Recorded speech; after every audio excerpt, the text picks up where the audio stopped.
हाय। आज हम बात करेंगे इंसुलिन्स के बारे में और इसमें हम कई टॉपिक्स कवर करेंगे कि इंसुलिन किसको ज़रूरत होती है, क्या इंडिकेशंस होते हैं, क्या इसके फ़ायदे हैं, क्या इसके एडवर्स इफ़ेक्ट्स हो सकते हैं, कब कितने डोज से इसे शुरू करना चाहिए, कैसे कैसे इसे टाइट्रेट कर सकते हैं, कितने टाइप की इंसुलिन होती है। तो ये सब टॉपिक्स को हम कवर करेंगे। ये मेरे ख्याल से डायबिटीज़ मैनेजमेंट में जहाँ तक ड्रग्स का सवाल है वहाँ पे ये फाइनल टॉपिक होगा और बाद में हो सकता है एक आध छोटे टॉपिक्स हम बाद में कवर करें।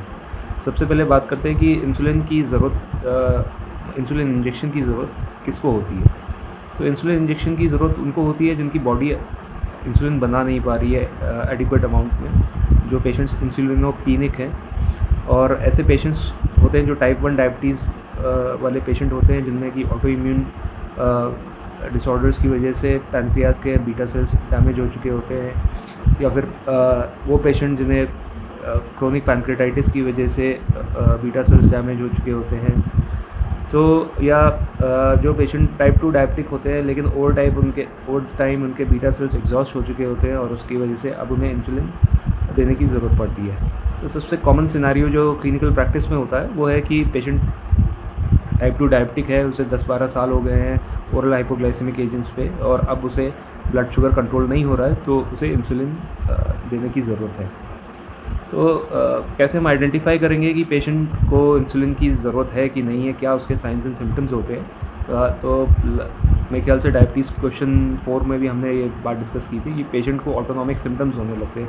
पेशेंट का शुगर या तो बहुत हाई रहेगा या एकदम हाइपोग्लाइसेमिक अटैक्स हो जाएंगे पेशेंट को, या पेशेंट को डिजीनेस होने लगेगी, एक्सेसिव स्वेटिंग होने लगेगी, पेशेंट को वीकनेस की कंप्लेन करेगा, फटीग की कंप्लेन करेगा पेशेंट। तो ऐसे पेशेंट्स में जिनमें साथ में और ऑटो इम्यून डिसऑर्डर्स हैं या क्रोनिक पैनक्रेटाइटिस की हिस्ट्री है, या पेशेंट को डायबिटीज़ टाइप 2 10-12 साल से है, तो ऐसे पेशेंट्स में हमारे को सस्पेक्ट करना चाहिए कि पेशेंट इंसुलिनोपीनिक है और पेशेंट को फर्दर इन्वेस्टिगेट कराना चाहिए कि वेदर इंसुलिन देने से पेशेंट को फ़ायदा होगा कि नहीं होगा। तो जो कॉमन इन्वेस्टिगेशंस हैं वो इंसुलिन लेवल्स होते हैं। पेशेंट के इंसुलिन लेवल्स चेक करवा सकते हैं आप। पेशेंट में सी पेप्टाइड लेवल्स चेक करा सकते हैं। सी पेप्टाइड लेवल्स जो है वो सी पेप्टाइड इंसुलिन के साथ में जुड़ा हुआ मॉलिक्यूल होता है, तो उसके लेवल्स को भी देख के आप अंदाज़ा लगा सकते हैं कि बॉडी कितना इंसुलिन बना पा रही है। तो जहाँ पे despite adequate oral hypoglycaemic agents patient का ब्लड शुगर कंट्रोल नहीं हो पा रहा है, वहाँ पे इंसुलिन सप्लीमेंटेशन की ज़रूरत हो सकती है। और एडिक्वेट ओरल हाइपोग्लाइसेमिक एजेंट से मेरा मतलब है कि जहाँ हम पेशेंट को इंसुलिन रेजिस्टेंस कम करने के लिए मेटफॉर्मिन और पायोग्लूटाजोन ऑलरेडी दे चुके हैं। तो मे बी अब पेशेंट जितना इंसुलिन बना सकता था वो बना चुका, उसके बाद भी फर्दर इंसुलिन रेजिस्टेंस अगर नहीं कम हो रहा है या पेशेंट का ब्लड शुगर लेवल कंट्रोल में नहीं आ रहा है, तो अब इंसुलिन सप्लीमेंट करने की बात आ गई। तो इंसुलिन कितने टाइप के होते हैं? तो इंसुलिन मोस्टली 3 टाइप के होते हैं। एक तो होता है कि लॉन्ग एक्टिंग इंसुलिन जो बेसल इंसुलिन जिसे कहते हैं। तो वो होता है कि वो आपके फास्टिंग ब्लड शुगर लेवल को मैनेज करता है और उसकी जो ड्यूरेशन होती है वो 24 आवर्स के अराउंड होती है। और उसे यूजुअली दिया जाता है कि आप मेन मील के बाद 10 यूनिट्स देते हैं उसे। यूजुअली रात में दिया जाता है, लेकिन पेशेंट से हमेशा पूछना चाहिए पेशेंट की मेन मील क्या है और मेन मील के बाद उसे शुरू किया जाना चाहिए। तो बेसल इंसुलिन के कई सारे एग्जाम्पल हैं, ग्लार्गिन हो गया और भी कई हैं, तो आप देख सकते हो।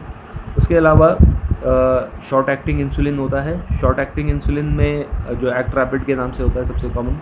तो एक्ट रैपिड इंसुलिन जो है वो मोस्टली पोस्ट प्रैंडियल शुगर को कंट्रोल करने के लिए होता है कि अगर आपकी मील के बाद का शुगर बढ़ा हुआ आता है तो उसके लिए आपको पीपी एक्ट रैपिड इंसुलिन देना पड़ेगा। तो इसके लिए यूजुअली जो यूज़ किया जाता है स्लाइडिंग स्केल यूज़ किया जाता है कि पेशेंट का अगर शुगर 150 to 200 के बीच में आ रहा है तो 2 यूनिट एक्ट रैपिड देंगे, 200 to 250 आ रहा है तो उसमें 2 यूनिट और ऐड कर देंगे। तो for every 50 units of blood sugar आप एक उसमें 2 यूनिट एक्ट रैपिड ऐड करते जाएंगे। और किस समय ये देने की ज़रूरत है ये देखने के लिए भी ज़रूरी है कि जब आप पेशेंट को स्क्रीन कर रहे हो तो पेशेंट से बोलें कि आफ्टर कि एक तो आप सुबह फास्टिंग ब्लड शुगर चेक करें और उसके बाद after every meal after 2 hours after every meal आप अपना post prandial blood sugar level check करें। तो जिस मील के बाद post prandial blood sugar level बढ़ रहा है उससे पहले आपको उसमें act rapid insulin, short acting insulin add करने की ज़रूरत है। इसके अलावा एक अल्ट्रा शॉर्ट एक्टिंग इंसुलिन भी आती है। अल्ट्रा शॉर्ट एक्टिंग इंसुलिन का जो है उसका एडवांटेज ये है कि उसे खाने के बाद भी दिया जा सकता है और उसे खाने के कैलोरी इंटेक के हिसाब से हम उसे एडजस्ट कर सकते हैं। तो मान लीजिए कोई पेशेंट है जिसका कैलोरी इंटेक बहुत ही वेरिएबल है, तो आप पता लगा आपने पेशेंट को एक बोल सूप दिया या उसके कुछ आपने दाल चावल एक बना के दिए और पेशेंट ने 2 चम्मच खा के छोड़ दिया, तो उसमें कितना इंसुलिन देना चाहिए वो पेशेंट का ब्लड शुगर चेक करके आप उसमें ऐड कर सकते हैं। तो ये उसका एडवांटेज है। इसके अलावा जो है जो कॉमन प्रैक्टिस में हम यूज़ करते हैं वो है कि एक तो बेसल इंसुलिन। जब किसी पेशेंट को हम इंसुलिन देना शुरू करते हैं तो हम बेसल इंसुलिन से शुरू करते हैं। और अगर पेशेंट का पीपी शुगर बढ़ा हुआ आ रहा है तो हम यूजुअली मिक्स्ड इंसुलिन यूज़ करते हैं, जिसमें कि एक्ट रैपिड मतलब कि जो शॉर्ट एक्टिंग इंसुलिन है और जो बेसल इंसुलिन है उसका मिक्सचर होता है। वो 30-70 के रेशियो में हो सकता है, वो 50-50 के रेशियो में हो सकता है। और जैसे हमारे को ज़रूरत होती है हम उस हिसाब से पेशेंट का ब्लड शुगर मतलब इंसुलिन देते हैं।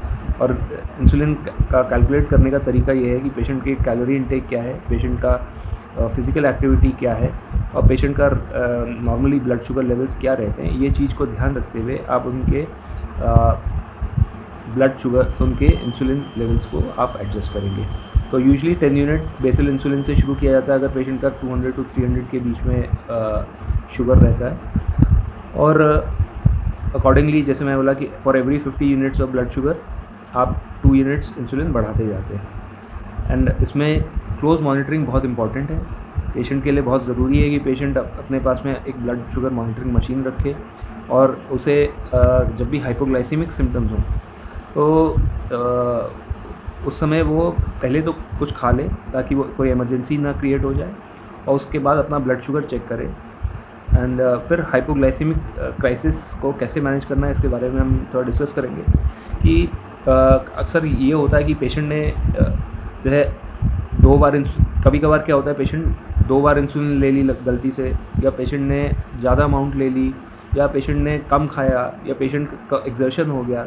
इस वजह से पेशेंट का शुगर लो हो सकता है। और शुगर लो होने से पेशेंट को जब हाइपोग्लाइसीमिया होगा, ब्रेन को शुगर नहीं मिलेगा, पेशेंट बेहोश हो ही सकता है और उसके साथ में पेशेंट को कार्डियक एरिथमियाज भी हो सकते हैं।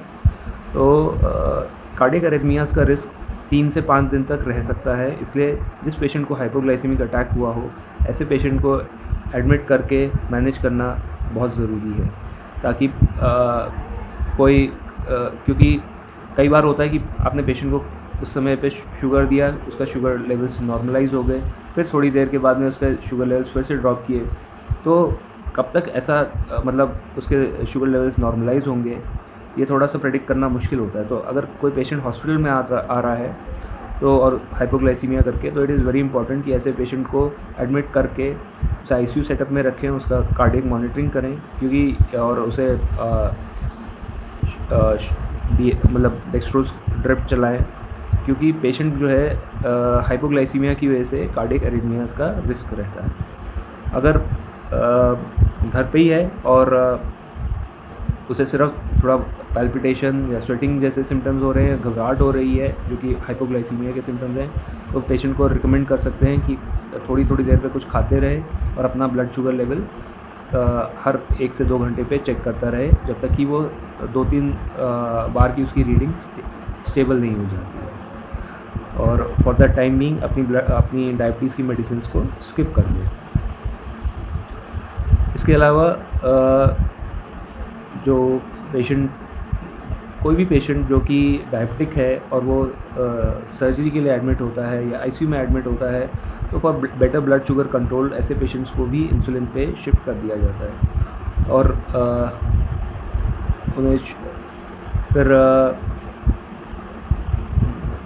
स्लाइडिंग स्केल के अकॉर्डिंग उन्हें एक्ट रैपिड इंसुलिन दिया जाता है। तो ये इंसुलिन से रिलेटेड कुछ बातें हुई and we'll discuss further in our future Zoom sessions.